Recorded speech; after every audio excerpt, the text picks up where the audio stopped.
Après le bassin olympique des Jeux de Paris 2024, place aux 50 mètres du chaudron pour 8 champions olympiques. Loin de l'effervescence des Jeux, une 4e édition au meeting de l'océan Indien pour Léon Marchand, le nageur star de 22 ans, quadruple médaillé d'or. Depuis les Jeux, ça a été très intense, que ce soit médiatiquement, que ce soit toutes les sollicitations, tout ce qui s'est passé autour de la natation. Donc en fait, j'ai décidé de ne pas faire les championnats du monde parce que j'étais épuisé. Je suis rentré de Coupe du Monde, donc la Coupe du Monde c'était en Asie, j'étais avec mon petit frère, c'était génial. Mais quand je suis rentré à Toulouse, j'avais plus de jus, plus d'énergie.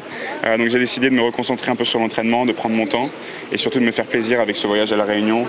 Une compétition assez sympa, je vais pouvoir faire un peu de brasse en grand bain, c'est top. Donc j'ai choisi la Réunion au lieu des championnats du monde, on peut le dire. À partir de janvier, Léon Marchand annonce qu'il ira s'entraîner 3 mois en Australie pour s'essayer avec un nouveau coach. Un parcours exemplaire pour la jeunesse réunionnaise venue en nombre pour le voir plus près qu'à la télévision. C'est une emblème nationale du sport et de la natation. Ça m'inspire, ça m'émerveille. Pourquoi ? Puisque c'est l'un des meilleurs nageurs au monde et qu'il est juste devant moi, juste devant mes yeux. Cette compétition, c'est aussi pour l'équipe de France, un premier test en grand bassin, après avoir terminé leur saison en 25 mètres.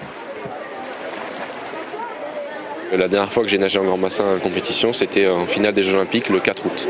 Donc depuis, on s'est entraîné en petit bassin, on a fait des compétitions en petit bassin. Moi, pour mon cas, nageur de longue distance, c'est pas ma spécialité. Voilà, les parties non nagées, les coulées, c'est pas trop là où je suis le plus fort. Ça permet d'avoir des temps de référence pour, à partir de janvier, sur toutes les compétitions de préparation que je vais avoir. Ce qui est super, c'est que ça nous permet d'avoir un meeting qui est très bien organisé avec des bonnes conditions.